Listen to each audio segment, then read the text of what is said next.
Hello, everyone, and welcome to CBA's At the Bar, a podcast where we have unscripted conversations with our guests about legal news topic stories and whatever else strikes our fancy. I'm your host, John Amarillo of Taft Law, and joining me as co-host is Trish Rich of Holland and Knight.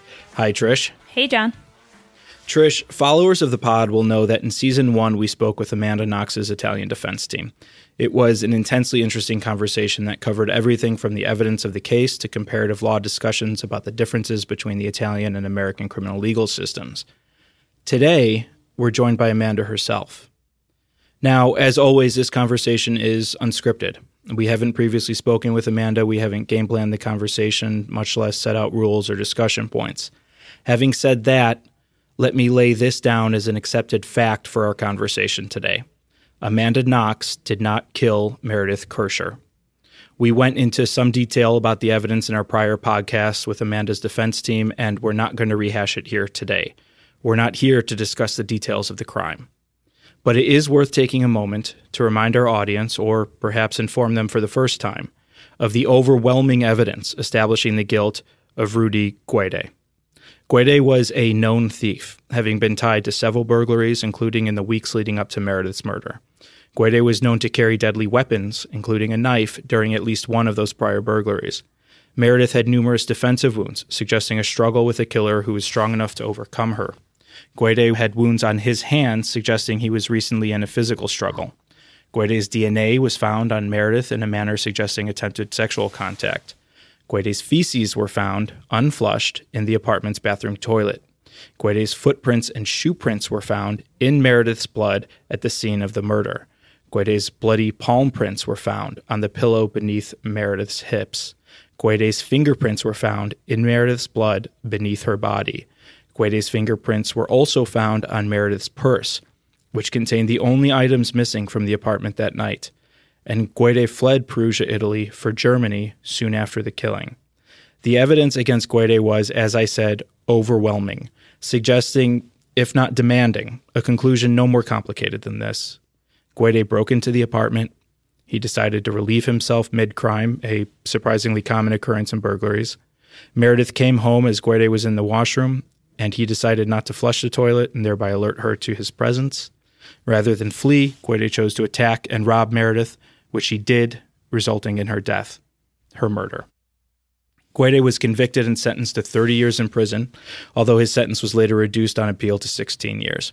One would think that should have been the end of it, but it wasn't. Early in the investigation, the police and Italian prosecutor focused on Amanda and her boyfriend, starting with the conclusion that Meredith's death was part of some deviant sex game gone wrong. And that was the version that we all first came to know. The scheming, promiscuous woman, Foxy Knoxy, as the tabloids described her, using sex to control men to evil ends. It's a sexist trope as old as storytelling itself, and because it was both sensational and so unconsciously familiar, the press and the public ate it up in a global feeding frenzy. Amanda and her boyfriend were convicted of Meredith's murder, and after a drawn-out legal process that saw Amanda sit in prison for nearly 4 years, her conviction was eventually overturned by Italy's Supreme Court of Cassation. To be clear, the court didn't simply enter a finding of not guilty. It affirmatively found Amanda innocent, an extremely rare occurrence based on the botched manner in which the investigation was conducted and the debunking of the purported evidence against her. And then Amanda came home, which is where we'd like to begin today. Amanda, welcome to At the Bar. Thank you so much for having me. Wow, that was a very intense introduction, but I appreciate it. Well, we are lawyers, so, we've been accused of worse, I suppose. No, I thank you. And thank you for, you mentioned at the beginning of this that you weren't going to interrogate me about the facts of the crime. And that's really refreshing because I do feel like to this day I'm supposed to answer for Rudy Guede's crime in many ways. I'm supposed to demystify it for people. And that was very refreshing to not be the one responsible for doing that on this podcast episode. So thank you. Well, let's start there. This event has in so many ways come to define your life. And I don't say that to mean that this was the only important thing that happened in your life. I mean, I guess what I mean is that when most people think about this murder, they don't think of the victim, Meredith. They don't think of the murderer, Goide. They think of you. They know your face. They don't know Meredith's face. They don't know Rudy's face. How do you go about life knowing that this profoundly unfair but perhaps inevitable lens through which most of the world views you? What's that like? I don't even know how to formulate the question properly. It just popped into my head. Yeah, no, it's the question that I've been asking myself for a long time, and it's the ongoing struggle, because it's absolutely true that I live with the stigma of another man's crimes, and I'm the one who has to carry that reputational burden. And it means that everywhere I go throughout the world, I know that there is an idea of me in someone's mind whenever I encounter them, and that I'm going to be forever in conversation with that through that lens and with that character in someone else's mind. How do I live with it? I don't know. There's no choice but to. I guess the thing that I'm trying to do is figure out if I have any valuable insights about human nature or about interpersonal relationships based upon that very unique, inescapable fact of my experience that's something that I live with on a very real level every day. And it makes me, I guess, sensitive to the various ways that we all have a character that is in someone else's mind that we're being sort of judged against. I don't know. I think that it's a struggle, and sometimes it makes me just want to disappear, and it makes me feel like no matter what I do, nothing is going to matter as much as the actions of other people and how they've impacted me. So I have to push against that impulse to disappear and to give up and be defeated, and to instead say, well, I am a worthwhile person and I can do worthwhile things, so I'm just going to keep plugging along and doing them. and that instinct, to try to run away from this strikes me as like the most human reaction possible. But it's also the least productive, right? Like, right. You can try to run away from what, the world's perception of you, but you live in the world and you're a person, and we're all social animals. And so it does matter what people think of us. And it does matter that the first thing that people think of when they think of me is a murder that I didn't commit. Do you think that's gotten better over time? Because you've been back in the States now for a long time, and so there's been the passage of time since the crime, the conviction, the exoneration, all of these things. But then also you're just older now, right? And so has that felt lessened to you over time? It's gotten more nuanced. So I think the fact that I'm living in less of a black and white world where people feel really, really strongly about the story that they were told, whether it's, Amanda Knox is this, naive, totally innocent person who is just this helpless damsel in distress, or it's the horrible psychotic horror monster. Like, I think that people understand that I'm a more nuanced person than those like black and white characters that I was portrayed as. And I think that the difference today is that I'm having conversations like these with people like you and with other people too. Like, I think people are starting to realize that there's more to my story than just did she or didn't she, that there's a whole story about how much does storytelling impact a person's life, and how much are our identities not of our own making. And is that something that we can all relate to or not? I think that that's my impression today, is that when people are curious about my experience, they're curious about what the hell do you do when you find yourself having zero or little agency in not just what happens to you in life, but who you are in your own life. Do you think on that point that the Me Too movement and everything that's come in its wake is forcing us as a society to reevaluate some of the assumptions that I think led to your conviction? As I think I said at the top of the program, the narrative put out about you is ancient, right? History books are, I know you're a nerd, And history books are littered with examples of powerful women brought down by some version of the exact same story. The seductress using sex to control men and advance, their own evil ends. Do you feel like we're in the broader swath making progress on that, or is it just one conversation at a time? I do think that Me Too, at the very least, brought to light how universal the experience of women being either exploited or vilified through their sexuality is, that it's not just this, it's not an uncommon occurrence, it's actually strikingly and shockingly common. Right. And there are different degrees to which it happens in any individual moment, but that it's something that is deeply felt by a large quantity of women. And so I think that is a really important thing, and it gives one pause. I think that the Me Too movement offered people the opportunity to pause and reconsider their immediate assumptions about a woman when she is portrayed through a sexualized light, which is great. And I think it also, what it did was it gave women a sense of like coming together to address something that is universal.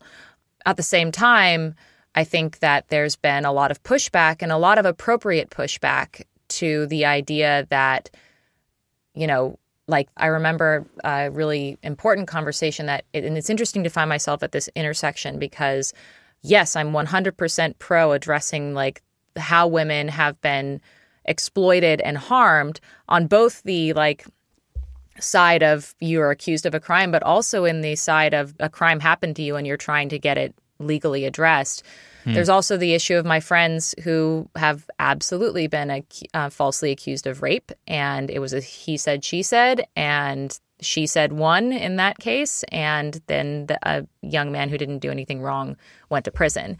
And so I think that there's been some interest, like I think there's an impulse to like in the advocacy movement to make things seem very black and white when it is gritty and nuanced, and you need to like be comfortable entering into uncomfortable gray spaces. But ultimately, I think, yes, there has been a positive impact of people questioning their automatic assumption that if a woman has been presented to them as a crazy psycho train wreck, maybe, just maybe, that's a false story that is being used to dismiss their experience. And maybe people will be more hesitant to present them as a crazy, sex-crazed maniac to begin with. Right. Yeah, exactly. And yet, just this past year, there was a movie that presented yet another version of the Amanda Knox character who's having sex with her roommate and then tries to get her murdered. So like, and spoiler alert, guys. Spoiler alert. Yeah. Yeah, let me ask a question about that. And so I will say the movie Amanda is referencing right now is Stillwater. And if you have not seen it yet and you are one of these people that cares a lot about spoilers, you should probably skip ahead a couple of minutes. But yes, I saw a lot of press around this movie and some of the interviews you gave around it. And, the story is, openly and obviously based on your experience in Meredith's death. But then it ends with the young woman in the story actually being involved in Meredith's death, or the character's death that was portrayed to have been Meredith. Now, so first of all, have you seen the movie? I have not seen the movie, but I know what the story is and I know how it ends. Yeah, and so what was your reaction to that? Because, I watched it to prepare for today's interview, and I was very surprised that it ended that way. Mm-hmm. Well, I think that it's just so Hollywood because, and I understand that creative impulse. Like there is this creative impulse to just say, okay, we're going to take this nugget from real life, which is what all creative people do. They take a nugget from real life and then they go, and now we're going to fictionalize it. And we're going to fictionalize it by telling the most thrilling, shocking story that we can. And of course they would land on, well, a twist at the end, she is implicated. But the frustrating thing for me is that they didn't fictionalize it enough, right? Like they were lazy fictionalizers. Like if you're going to take fiction, you're going to like the way that the creative process works is you do take things from real life. You take little hints and character traits and dramas that you see around you, and you piece them all together in this beautiful creative mosaic that says something about the world that you think is interesting.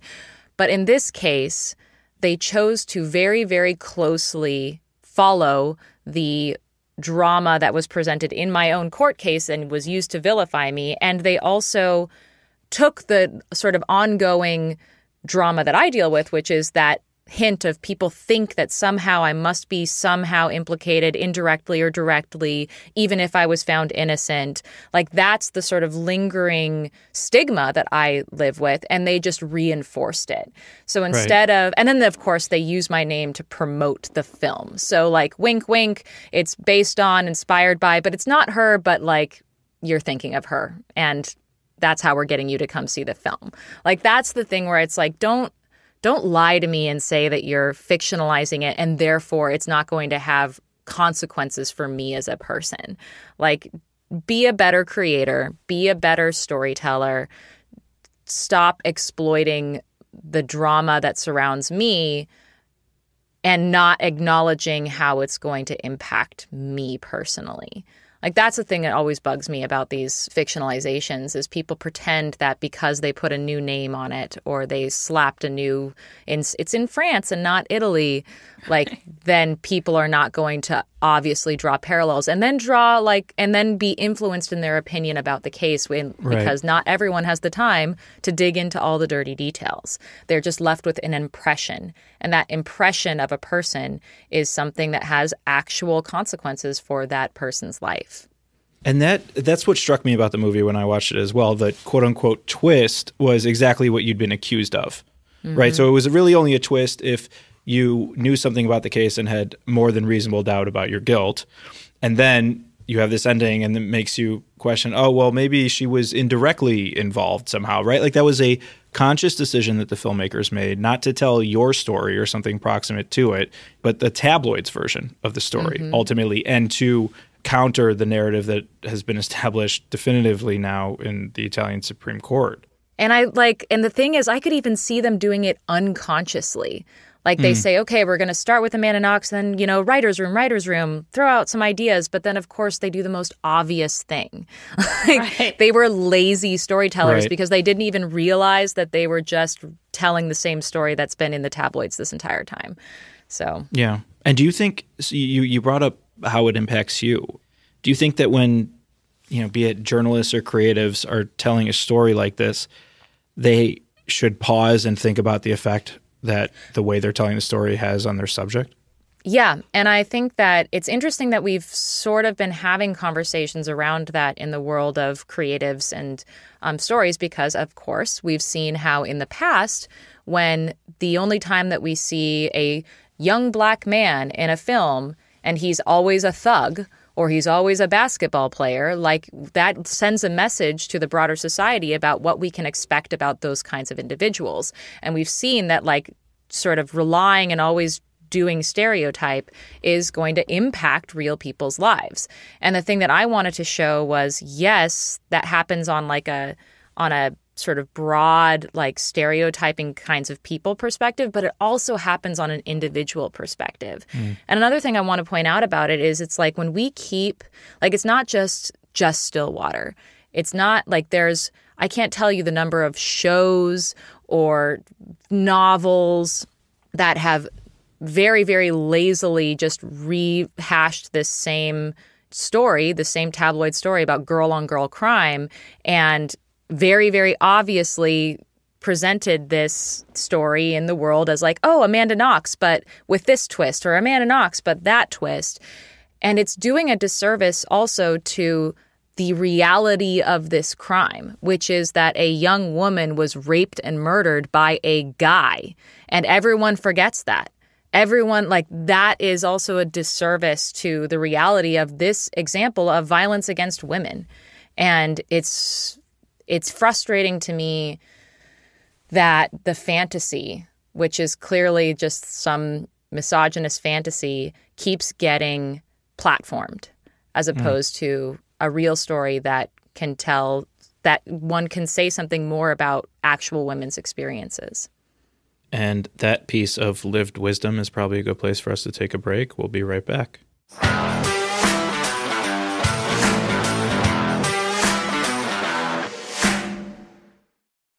InfoTrack is the only certified Illinois e-filing provider that lets law firms file and serve documents directly from their practice management system with all expenses tracked. Launch InfoTrack from popular software like Clio, Smokeball, Leap, Time Matters, NetDocuments, and more, and sync back court-stamped copies of your filings automatically. To see how much time InfoTrack can save your firm, visit infotrack.com/ATB today. As a lawyer, ever wish you could be in two places at once? You could take a call when you're in court, capture a lead during a meeting. That's where Posh comes in. We're live virtual receptionists who answer and transfer your calls so you never miss an opportunity. And the Posh app lets you control when your receptionist steps in. So if you can't answer, Posh can. And if you've got it, Posh is just a tap away. With Posh, you can save as much as 40% off your current service provider's rates. Start your free trial today at posh.com.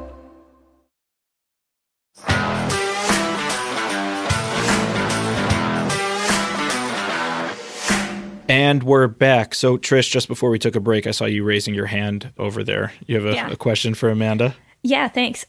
So, Amanda, one of the things that you've become known for since you've come back is working on certain criminal justice reforms.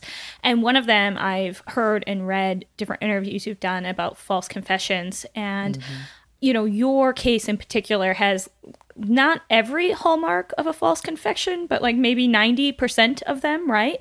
You were a young woman. You didn't really know the language. You were kept from seeing a lawyer. You were in jail for many days. You were interrogated overnight, et cetera, et cetera, et cetera.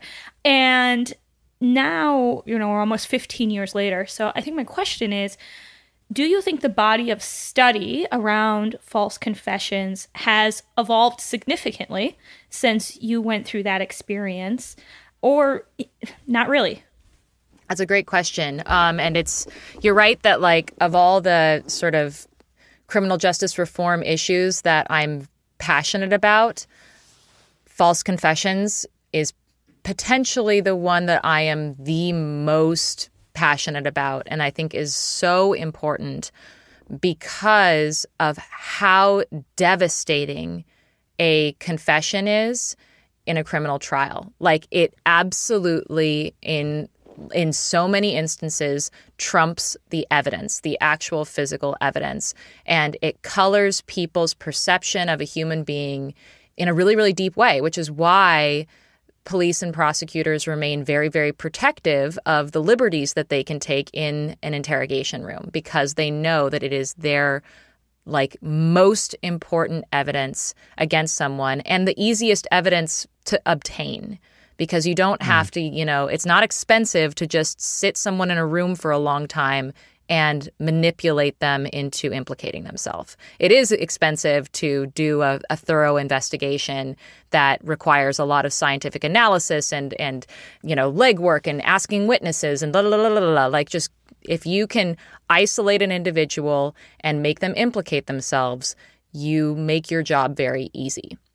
And what's unfortunate is that the things that police are allowed to do in an interrogation room are very, very, very effective at getting guilty people to confess. They are also very, very, very effective at getting innocent people to confess. And that's the issue. Before all of this happened to me, I had no idea. It was not on my radar. I thought that short of someone putting corkscrews in underneath someone's fingernails, no innocent person would ever, ever, ever implicate themselves in a crime. Like I just could not imagine it. And indeed, the vast majority of people cannot imagine what it feels like to be coerced in that way. And even as it was happening to me, I didn't understand what was going on. One of the things I want to point out is, or like that I say often, is like people assume that the worst part of that experience that I went through was going and receiving a guilty verdict and having a judge say, you are guilty of this crime, you are sentenced to 26 and a half years, go back to jail. Like, that was a terrible, terrible moment for me. And it was devastating, and it caused a ton of existential crises because it made me rethink, like, okay, well, the truth doesn't matter. So I guess now I don't know what I have to rely on anymore. But like, the worst moment was not that. The worst moment was when the police coerced me into implicating myself and others against my will. And they did so by breaking down my own sanity, making me feel like I was crazy, suggesting to me that I had amnesia, that I had witnessed this crime and couldn't remember it, and I was never going to see my family again unless I could remember it right then and there for them to write down. And it was the worst experience of my life. And I have so much compassion for people who find themselves similarly vulnerable, because you are alone in there and you can't defend yourself. And when you come out of that room, even if it is recognized eventually that you falsely confessed, the stigma that comes with you're someone who either implicated yourself or you implicated others, suddenly you are an other, and people do not understand what your experience is, and they fault you for it in a big way. I faulted myself for it in a big way for a long time until I was given research on this. And it was shown that, my interrogation conditions were very, very similar to the interrogation conditions of people here in the U.S. who had falsely confessed, and that I was not, uniquely a broken individual. Do I think that it's getting better now? I do think so, because I think that even just people talking about it as if like it's more complicated than just they confessed is a big step forward. I think the fact that there was a whole Netflix series called The Confession Tapes, where they looked at people who had confessed to crimes but yet hadn't committed them. And I think we're also having interesting conversations about the various ways that people are coerced. Like, there are many different ways that this manifests itself. Like, you can see it in domestic violence cases where, like, people judge women who stay with men who abuse them, and we don't understand why. And it's like, well, there are aspects of, like, internalized, self-doubt that comes from coercion on the part of the partner. So, like, it's the sort of interpersonal human dynamics that cause people to act in ways that are against their self-interest and against their will are fascinating and myriad. And they are also some of the easiest ones to address, like, in terms of a reform issue. Like, people have been studying in what ways police break down individuals in an interrogation room, like lie to them, for instance. We could very easily make a new rule that you're not allowed to lie to suspects anymore. And that would have huge results that would lead to, like, a better justice system. And yet we're stymied in efforts to, like, try to fix those rules because, again, police and prosecutors are very protective of their ability to lie to people because it throws them off guard. Right. Well, and a lot of the victims of those types of interrogations are young, powerless people, right? Yeah. Oh, absolutely. People who just like the dynamics that you are in a situation where the people who are across from you talking to you are people who have the power to take away your freedom. Like, these are the people that you rely on for justice. And if they're sitting across from you saying, you are going to, like, this is how it's going to go, like, or you're wrong. Even just like someone in that position telling you that you're wrong, like, you can know that you're not wrong and that you don't, like, I was sitting there. I knew that I didn't witness Meredith get murdered, but they're telling me I'm wrong. They're telling me that that's not the truth, that they know it's not the truth. They know that I witnessed it, that they know that I have amnesia. Like, if people in positions of power that you rely on are telling you that you're wrong and they isolate you enough and they scare you enough, it starts to impact you. You are a person, whether or not you're someone who's also poor or doesn't, like, have resources to get defense counsel, you just being in that position by virtue of relying on them, and they're not relying on you, you rely on them, makes you vulnerable to suggestion. And it's worth reminding our audience really quickly, just one of the lies that was told to you that has always stood out in my mind when you were being held in the jail after your initial rounds of interrogation was that you had HIV. and that you should, sit down and give a hard think about all your former sexual partners. And you did that because it would be the responsible thing to do. You journaled about it. And what happens? The prison authorities take your journal and they hand it over to the press to, commit character assassination. I mean, this was psychological torture. I don't think it's any exaggeration to say that. Yeah, it was a shocking experience. And of course,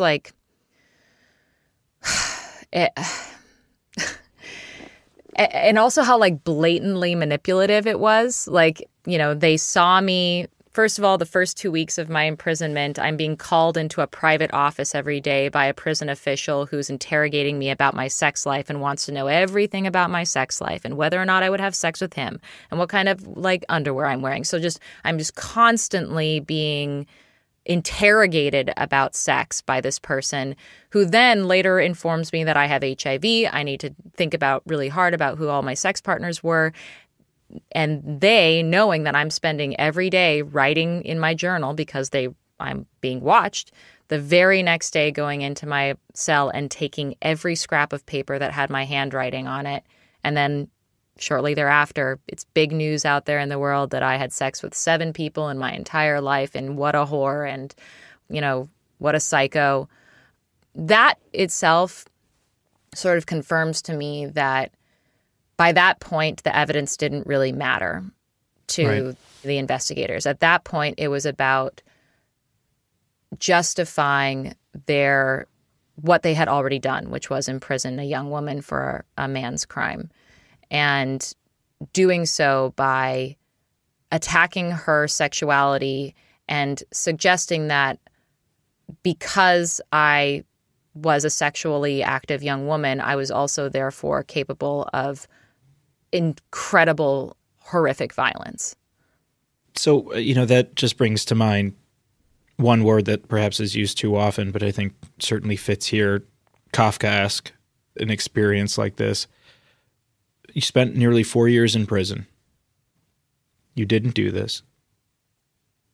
How did you get through it? So I don't know if this is a disappointing answer or it was a very day-by-day kind of situation. I didn't know. And it's interesting because the first 2 years of my imprisonment, I got through it in a very different way than I did my second 2 years of imprisonment. And the difference being that the first 2 years I was on trial and I had not yet been convicted. And the second 2 years I had been convicted and I was on appeal.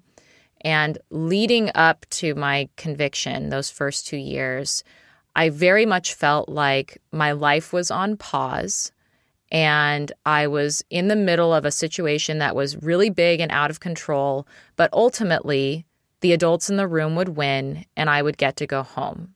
It was just a terrible experience, but ultimately, it's going to get figured out and I'm going to get to go home. And when that did not happen, that sort of distance between myself and my experience and what the reality of my situation was collapsed. Suddenly, I was not just, a person who was in prison. I was a prisoner. I'm no longer a person wrongly put on trial. I am a convicted killer. And my life and my community is now bound by the limitations of the walls that were surrounding me. Leading up to that moment, I kept imagining, okay, as soon as I get home, I want to go back to school and I'm going to, I'm just waiting. I'm a tourist who's waiting to go home. And after that point, I no longer was waiting. I was trying to make my life worth living. And that was a very, very conscious decision every day after my conviction of how do I make this life worth living? Is it as simple as I'm going to do more sit-ups today than I did yesterday? And am I going to write a letter to my mom? And am I going to, help my friend learn Italian so that she can have an easier time when she's going out to get a coffee? I set myself really, really humble goals that nevertheless were meaningful to me. And I held on to those things as a way of feeling like my life wasn't being stolen from me. It was a constant grasping at what was left and making the most of it. So hearing that, Amanda, when films like Stillwater come out and reinforce the false public narrative about you, is there a part of you that feels like it's happening all over again? What occurs to me is that from then to now and ongoing, there's the feeling that my actual experience and my story isn't really what matters to people. The controversy matters to people. The intrigue about whether or not a young woman would rape and murder her roommate is interesting to people. What the experience of trying to acquit that person or convict that person on trial is interesting to people. But the experience of living day by day and trying to make life worth living is either uninteresting or overlooked. And that's my story. Like when people have asked me, well, if you were going to tell your story, how would you do it? And it's well, my story is one about trying to reclaim agency after my agency has been stolen from me and after my identity has been stolen from me, and growing up in that experience, because I was 20 years old when this happened. Right. So I grew up having, before I was even a fully formed person, fighting against a unjust, not just representation of me in the world, but an unjust reality. I was literally there in prison being treated like that non-reality. And for people to continue to tell the story of did she or didn't she reinforces to me that the human experience that I went through is largely overlooked by people. And that's a unique opportunity for me because it means that if I can articulate that experience to myself, I can articulate it to others, and maybe then it will resonate with people. But the burden is on me. The burden is on me to say, actually, I'm this person, and that person has valuable perspective and valuable experience and things to say about the world. But no one is assuming that of me. So Rudy Guede was just recently released from prison a couple of weeks ago and released a couple of years early, actually. And it seems like, from everything I've read, he has been, by all accounts, a fairly modeled prisoner and, was released with good behavior credits. But as soon as he came out, I saw your Twitter thread saying, Rudy, you are the person that could actually clear my name. Would you do that? And him retorting back to you in the media saying, you know the truth. We both know the truth of what happened, which is a little interesting coming from him because I think that has shaped and shifted a lot over time. But my question is, with, you being somebody that's so heavily involved in reform, do you believe in prison as a rehabilitative device? And in this instance, do you think Guede, somebody who's coming out of prison and who's been a model prisoner, but comes out still denying his involvement, still pointing the fingers at other people, is that what you think rehabilitation looks like? Yeah, it's funny. I had a whole episode of my podcast Labyrinths where I talked about this and it was when he was released initially, and then the big news. So he was sort of released from prison back, I think, about a year ago, but then very recently, basically his sentence was reduced yet again after it had already been reduced, so that he had did time served and was no longer accountable to the right. He was on some sort of release probation program. Yeah, or something? yeah, exactly. Yeah. He was on work release, and so they were okay, good job with your work release. We're gonna now just get rid of the rest of your sentence, basically. And at that time period, I was like you, following what was reported about his rehabilitation in prison, that he was a nonviolent inmate, that he was doing charity, working with a charity and all of that. And I thought, okay, interesting. Right, the chess tournament thing he's doing? I don't know. It's something like that. So, interesting. Yeah. Yeah. Interesting. I know that over the years in the past, he had been giving interviews, once again claiming that I was involved in this crime and that he's totally innocent. And the only reason that he was put away in prison was because he's a poor Black guy, not because there's all this overwhelming evidence against him. And I was wondering, well, is this person rehabilitated? Is he going to take responsibility for his actions? Because he is continuing to perpetrate harm by allowing me to bear the burden of his crimes. So is he going to, if he's truly rehabilitated, if he really does feel bad for what he did and wants to be a better person, is he going to try to stop the harm? Is he going to try to actually, like, you know, he can't give back Meredith her life, but he can, in a way, give me back my life. And was he going to do that? That was the sort of open question that I had in my podcast episode. And then I was tremendously disappointed to find that he is not just allowing people to continue to think of me when they think of his crimes, but he's also putting forth that story yet again.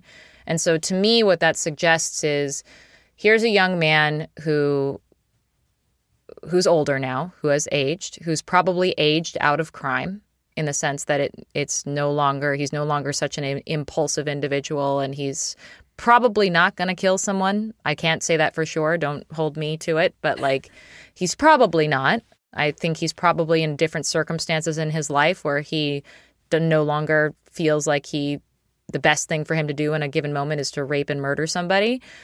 Be that as it may, he's not rehabilitated in that he's not taking responsibility for his actions, and he's continuing to perpetrate harm against the indirect victims of his actions. And, you know, he's not entirely responsible for that because, you know, he wasn't the one who initially accused me. It was the prosecution. And then his defense team latched onto that as a way to deflect responsibility from him. And he changed his story to implicate me after he was arrested. So I think that he has not come to terms with his crimes, and he's therefore not rehabilitated in that way. Do I think that more prison would get him there? I don't know. He spent 13 years in prison and it didn't get him there. I think that we have this idea that if you just deprive someone of their freedom, they're going to figure out how they harmed people and do the right thing. And that I think that time again, the research shows that that's not the case, that depriving someone of their freedom doesn't just automatically get them to understand the harm that they've perpetrated and to do the right thing. So I think that I'm not like a 100% prison abolitionist person who says prison never works and is never appropriate and we should never deprive someone of their freedom, because I do think that there are people who run the risk of perpetrating further crimes and we need to protect society. And sometimes the only way to protect society is to limit someone's freedom in a really drastic way. But I think that the way that we use prison right now today as retribution for crimes and as like an excuse as our way of saying, well, this is how we're going to correct you. It's not a correctional facility. It's not something where we are giving people the emotional intelligence to recognize harm and to rehabilitate their sense of personhood. And like, you know, another thing that I don't know if it actually gets very addressed. It certainly wasn't addressed in my prison experience. I was around a lot of people who had committed crimes who, before they ever committed a crime, had been a victim of a crime. And how they had been victimized had never been addressed by society. And I think that we, as a society, are lazy when it comes to wrongdoing and are not really forthcoming in recognizing how we are all implicated when someone commits a crime. And it's not just because that person is a bad person. It's because that person exists in a world that offered them a lot of really bad options. So I don't know. I think that we can do a lot more to change the prison environment so that it is truly rehabilitative. I think also we should try different avenues of trying to encourage people to acknowledge harm, because I think that's one of the major things that the criminal justice system often fails to do, is to have people really, really account for how someone has been hurt by their actions. Instead, it becomes a automatic, like, well, now I have to defend myself from getting hurt, so I'm not going to acknowledge anyone's hurt from my actions. And that's really hard for the people who suffered the consequences of those crimes. Hearing you say that, it reminds me of the logic behind the truth and reconciliation models of justice. And you also recently reached out to Meredith's parents, didn't you? Yeah, I mean, I don't want to get super into that just because people really often want to talk to me about that, but I don't want to put them on the spot. Like, okay. I don't want them to think that I'm having a million interviews where I'm talking about how they're not talking to me.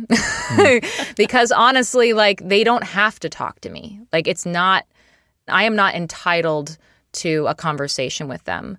What I just want them to know is I think that if we were to have the opportunity to have a conversation, it could be very healing because we have a lot more in common than I think maybe they recognize. And we have, like, as people who have been harmed by a single man's actions, we've all been harmed in our various ways. Like, I feel like we could, especially in the grieving process, like, find some common healing through common grief. Okay, so let's go back to Rudy then. Hearing the very lived wisdom from you about, empathy being a two-way street and understanding where people came from and the circumstances that at least led, if not caused, their decision-making, led to, rather. Let me ask what's probably a deceptively simple question. How do you sit there today and not hate Rudy Guede? I don't hate a lot of people. I'm trying to even imagine someone I truly hate. It's very, very difficult for me to imagine that feeling. This is this is the man who, like you said, the Italian Supreme Court of Cassation cleared you. All the evidence points at him. But as you said, in a way, you traded one jail cell for another. Yes, you're not in prison right now, but you're still living this accusation in a very real way. And he is the one person on this planet who could dispel any remaining doubt. Yeah, and he won't. And he's refusing to, and he's actively going out of his way to perpetrate that harm and to continue that harm. Yeah, it's I'm mad at him for sure, and I think that he's kind of pathetic. So I pity him, but I think that it ultimately comes down to that: is I pity him, and I imagine that he is someone who, like, I pity someone who thinks that the best way to survive is by putting down another person. And it makes me think that if you genuinely believe that what you're doing is the right thing for you, like, ultimately comes down, he's making a choice. He's making what he thinks is the best choice for him in these circumstances. Like, what happened to you that you think that letting an innocent person take the fall for your crimes is the right thing to do? Like, what? It almost makes me feel like, are you someone who's, like, so divorced from humanity and is, like, were you just abandoned as a child and therefore you think that it's fine to, like, throw people under a bus because that's just how you survive? Like, is that your world? That's a really sad and scary world that you live in. And I live in a world where you should and can admit when you're wrong, and that there's a lot of really beautiful and powerful things that can come from that. And I'm not going to, like, if he came forward today and said, I was wrong, I let Amanda take the fall for me, and that was a wrong thing to do, and I'm sorry, I wonder if he believes that he would be punished further. He wouldn't be punished further by me. I believe that, like, if someone acknowledges how they've harmed you, that is an incredibly healing thing that almost undoes the harm, honestly. Like, that's enough for me. That would be enough. I probably wouldn't let him hang out with my baby, but, like, I would have no beef with him. So I was just going to mention that. Now, you are a new parent. Like my good friend John, you are raising a baby girl, right? Yep, I'm raising a That's baby exciting. girl in this crazy, crazy world. It's a lot. These pandemic babies are gonna, I think, go through a reckoning when they go outside and meet other people someday. Yeah. I mean, she's still very young, so I feel for people. Oh, God, I feel so bad for people who were giving birth right when the world was shutting down and people didn't know how careful they needed to be. And so they're like women who were forced to give birth alone to like a cold hospital room full of people with masks, like as she's going through like this incredibly insane, like I cannot tell you how insane it is to give birth. It is so, I did a whole series on my podcast about it because it's so crazy. It's so crazy. And so to be isolated like that, I feel so bad because you really do need community to be a parent. You need a sense of belonging, and to be isolated is just insane. I feel so bad for people.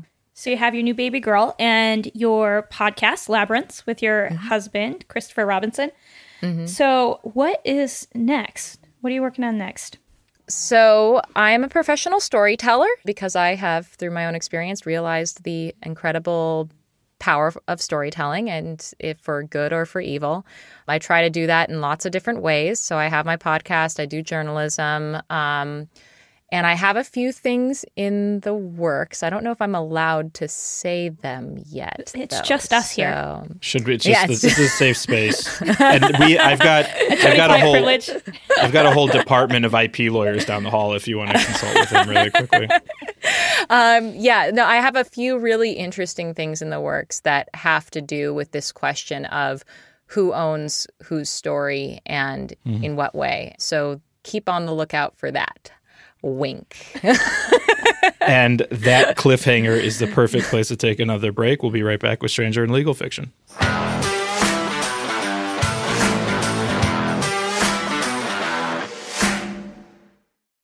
As a lawyer, insurance is one of the last parts of your job you want to spend unbillable hours on. That's why thousands of lawyers have switched to Embroker.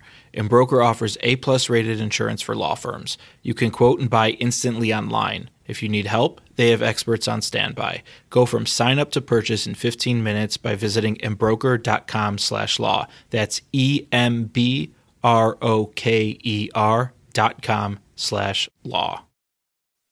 Smokeball is a cloud-based practice management software that lets you run your law firm like a well-tuned business. Automatically record your time and activities, easily organize documents and conversations from every matter, complete and send documents quickly with a vast library of preloaded forms, and work efficiently with robust Microsoft Office integrations. Smokeball puts the power of anytime, anywhere at your fingertips. Schedule your free demo today at smokeball.com.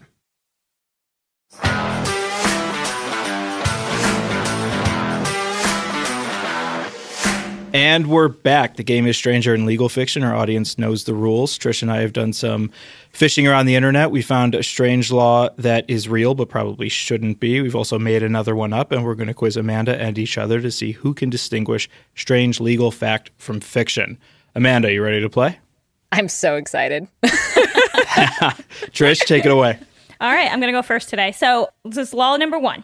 In Michigan, if you are traveling with a freshly cut Christmas tree, Wait.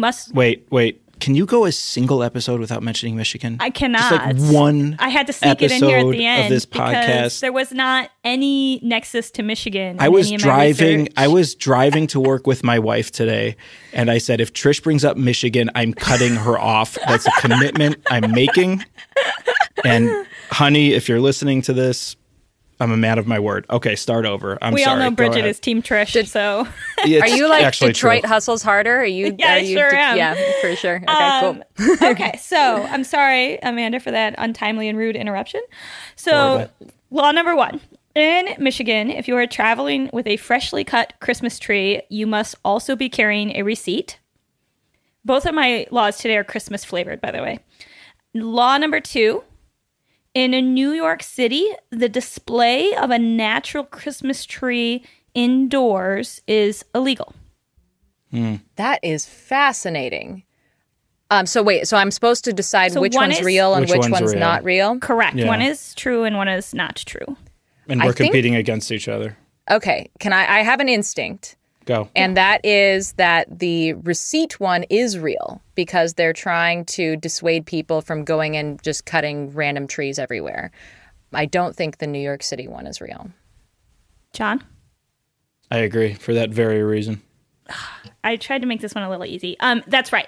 So, and for exactly that reason. But I will say in New York City, you cannot have a natural tree in any retail store.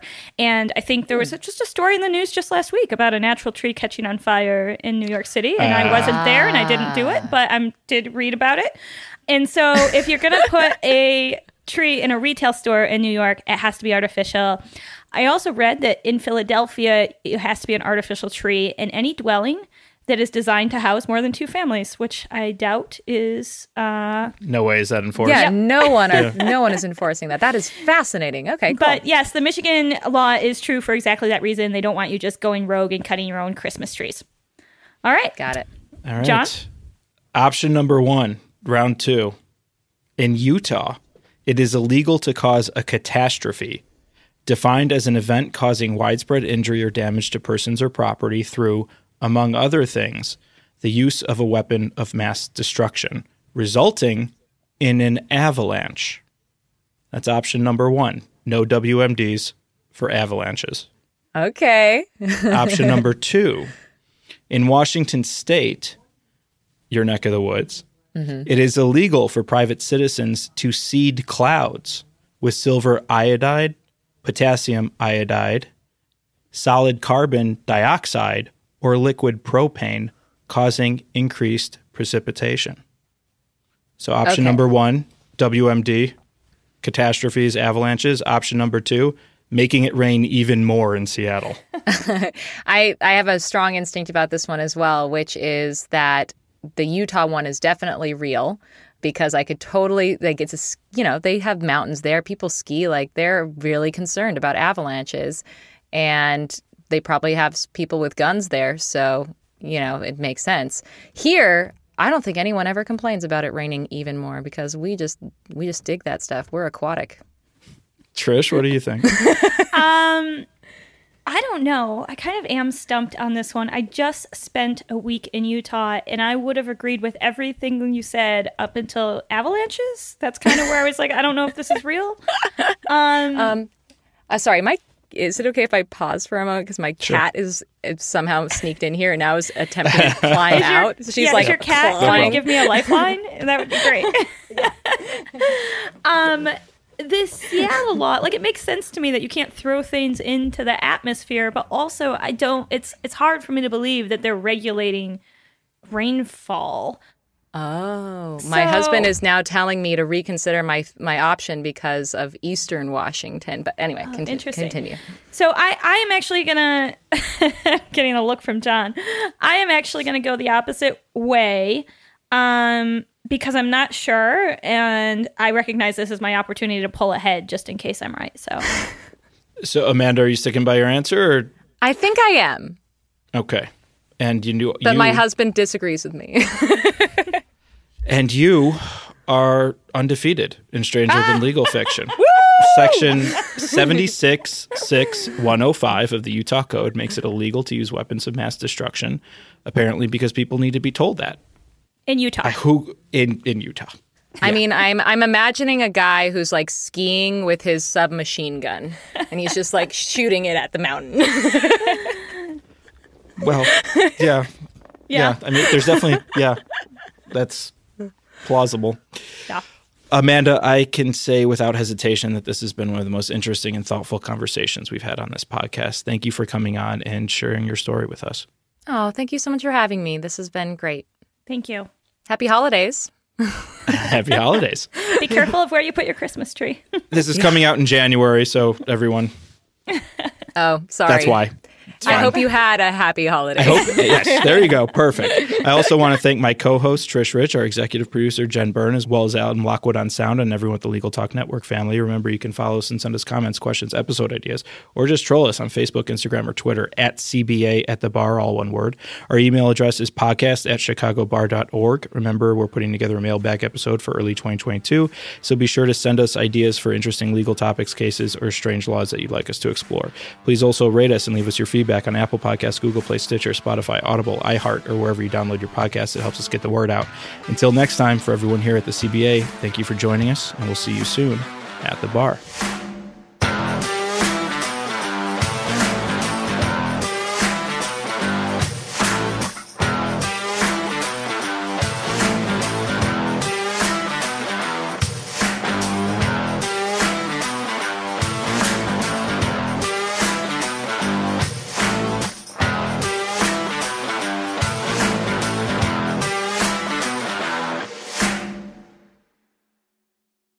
Getting legal malpractice insurance doesn't have to be complicated.